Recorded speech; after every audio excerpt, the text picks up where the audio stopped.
Pues antes que nada, muy buenos días tengan todos ustedes.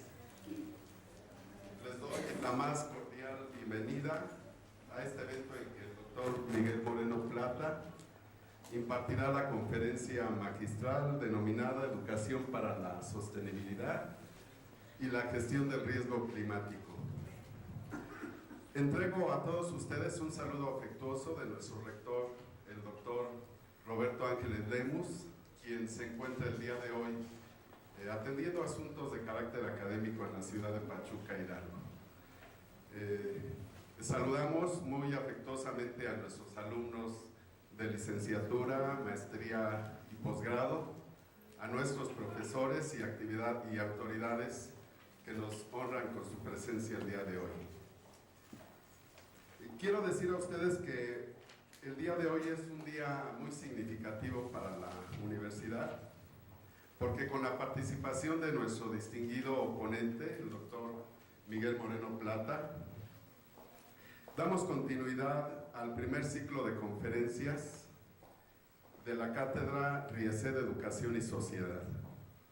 La Cátedra Riesed está concebida como un espacio de diálogo y reflexión permanente e interdisciplinario sobre las temáticas abordadas por la revista de estudios sobre sistemas educativos, Riesed por sus siglas en español. A modo de antecedentes, quiero comentarles que Riesed es un proyecto editorial que surgió hace poco más de 10 meses como iniciativa de la UNIDEP apoyada por otras instituciones como lo es la Fundación Ortega y Gasset, con sede en Madrid, España, y el Grupo de Investigación en Gobierno, Administración y Políticas Públicas, así como la Academia Internacional de Ciencias Político-Administrativas. El propósito que animó a crear la revista fue el de contar con un medio de difusión que promoviera el análisis de los problemas y desafíos de la educación desde una perspectiva integral, interdisciplinaria y en clave comparativa. Entre las características sobresalientes de Riesed, quiero enfatizar que se trata de una revista electrónica, semestral, de acceso abierto, lo que significa que sus contenidos se pueden consultar, descargar, copiar, imprimir y distribuir para propósitos académicos sin ninguna restricción. A la fecha se encuentra publicado el número doble inaugural de la revista, que se dio a conocer en septiembre en Madrid, España, y el pasado 9 de noviembre en este Campus Valle. Así pues, en el marco de esta cátedra se invitará a miembros de los consejos científico y editorial de la revista, así como autores de la misma, a especialistas e investigadores a exponer y discutir sus puntos de vista en diferentes ciclos de conferencias magistrales dirigidos a estudiantes y profesores de nuestra universidad, así como a todos aquellos interesados en la educación. Entre los objetivos de la cátedra se encuentran el de impulsar una serie de iniciativas académicas como seminarios, clases magistrales, foros, mesas redondas, sobre las principales cuestiones de la educación que interesan y preocupan a la sociedad actual.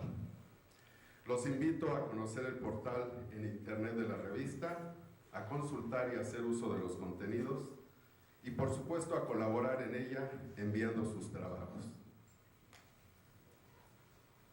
Bueno, pues sin más preámbulo me voy a permitir leer la semblanza académica del doctor Miguel Moreno Plata. El doctor Miguel Moreno Plata es licenciado en Derecho por la Universidad Nacional Autónoma de México, maestro en Administración Pública con mención honorífica por la Facultad de Ciencias Políticas y Sociales de la misma universidad.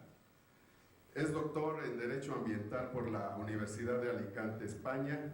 Ha sido profesor en la carrera de Derecho en la Facultad de Estudios Superiores Aragón de la UNAM.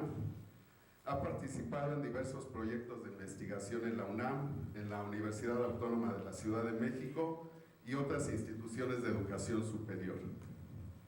Actualmente se desempeña como profesor investigador adscrito a la Academia de Ciencia Política y Administración Urbana de la Universidad Autónoma de la Ciudad de México, en la que imparte diversas materias relativas a la administración pública, la ciencia política y el derecho.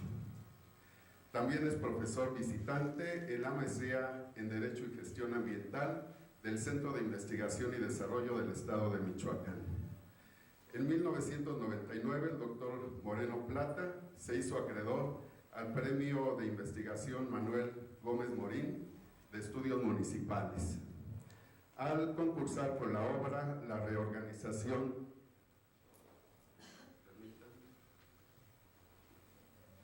territorial del Ayuntamiento Rural, otorgado por la Fundación Cultural del mismo nombre. En 2001 esta investigación se publicó bajo el sello editorial de Plaza y Valdés.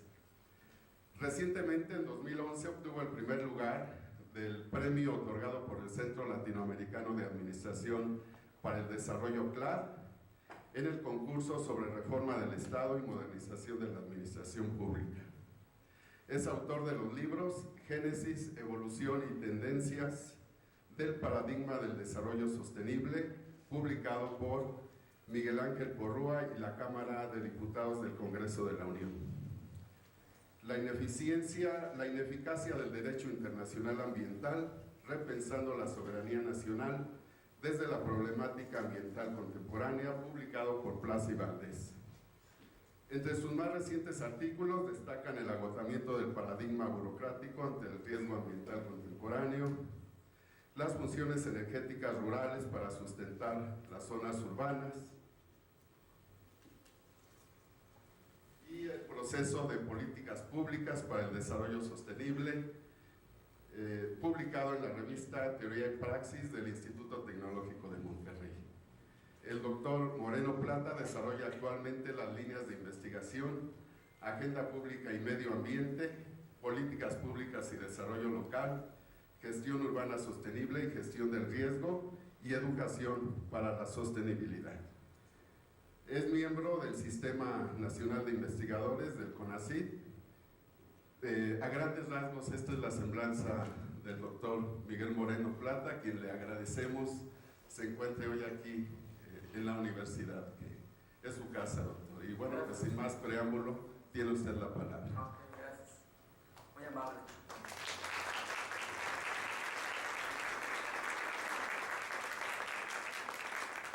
Gracias.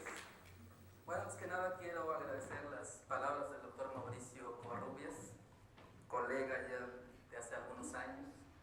Y en este caso, bueno, básicamente la temática que queremos abordar, bueno, obviamente tiene su punto de partida de una perspectiva, intentar abordajes de la sostenibilidad desde perspectivas interdisciplinarias.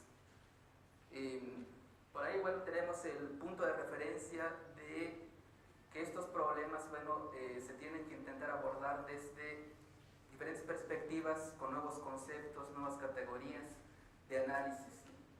¿Por qué? Porque estamos, digamos, en una situación donde, por ejemplo, el concepto de sostenibilidad tiene diferentes enfoques y dependiendo del sector en que se esté aplicando, vamos a entender este concepto, ¿no? Entonces, en ese sentido, un problema fundamental tiene que ver precisamente con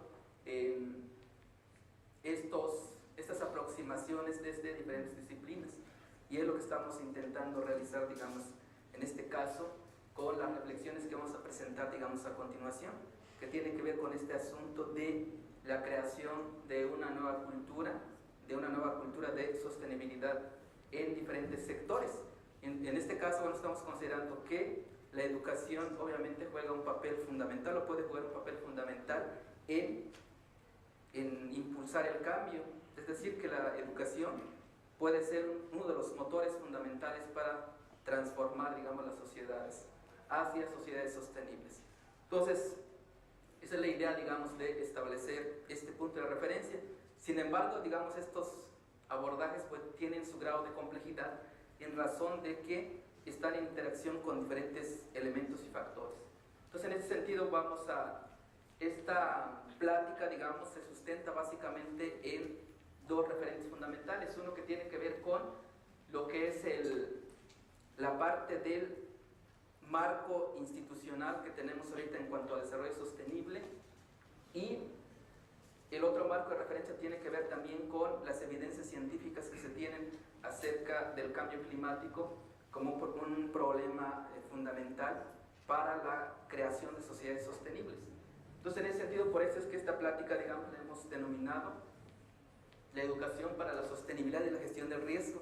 ¿Por qué? Porque en un abordaje integral, bueno, tenemos que considerar esas dos variables fundamentales. Cambio climático como una realidad, digamos, donde existen evidencias suficientes, y por otro lado, el marco general que tenemos para la sostenibilidad. Y en ese contexto, digamos, cuál es el papel de la educación como instrumento. Entonces, en ese sentido, bueno, vamos a pasar, digamos, en primer lugar, un breve repaso sobre las principales evidencias que se tienen sobre el problema del cambio climático, que en este caso, bueno, tenemos los avances del quinto reporte de evaluación del panel intergubernamental en materia de cambio climático. En el pasado mes de septiembre, por ejemplo, se presentó un avance del informe de este comité científico, que es de los más reconocidos a nivel mundial. Este informe básicamente se dio a conocer en Suecia, básicamente, digamos, confirma las principales tendencias que ya tenemos sobre este fenómeno. Eso no es algo nuevo, es el quinto reporte que se presenta, y básicamente confirma las tendencias presentadas en los 4 informes previos. En ese sentido, por ejemplo, establece que, bueno, este asunto del cambio climático es evidente en la mayoría de las regiones del planeta, con un 95 a 100% de confianza. Los cambios observados no tienen precedente en varios miles de años. Existe un calentamiento de la atmósfera, el océano, la disminución de las capas de hielo, incremento en el nivel del mar y obviamente incremento en la concentración de los gases de efecto invernadero.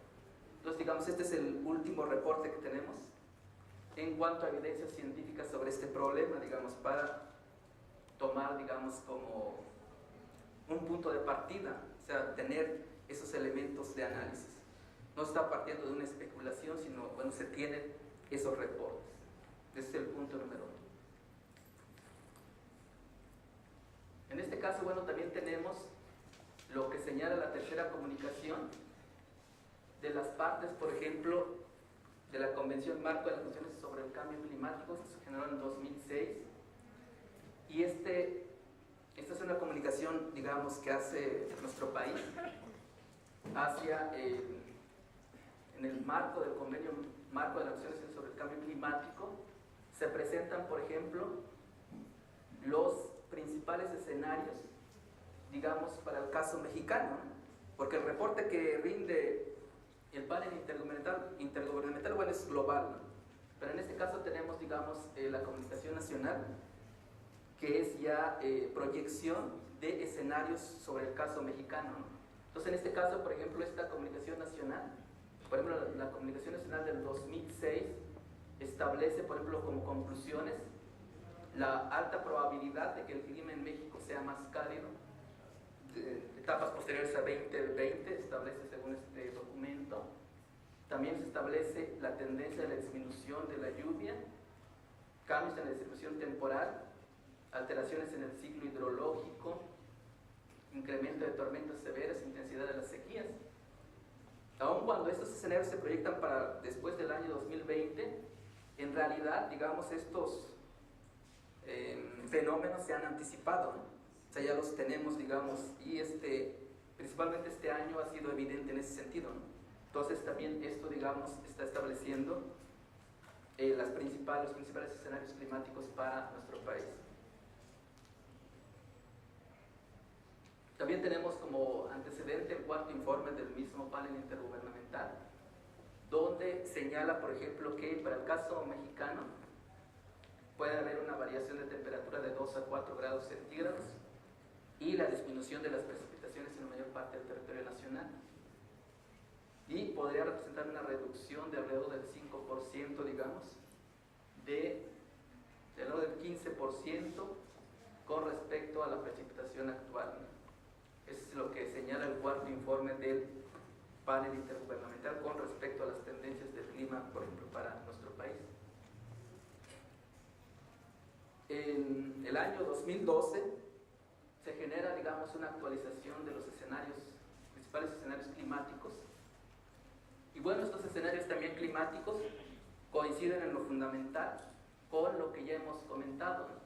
En un futuro cercano, o sea, prácticamente ya en un año, 2 años, 2015, 2039, y un futuro lejano, digamos relativamente 2075, 2099, también señala que la temperatura podría variar de 1.5 a 4.5 grados centígrados durante el siglo XXI, y la disminución de precipitaciones podría ser del orden de 15 a 20%.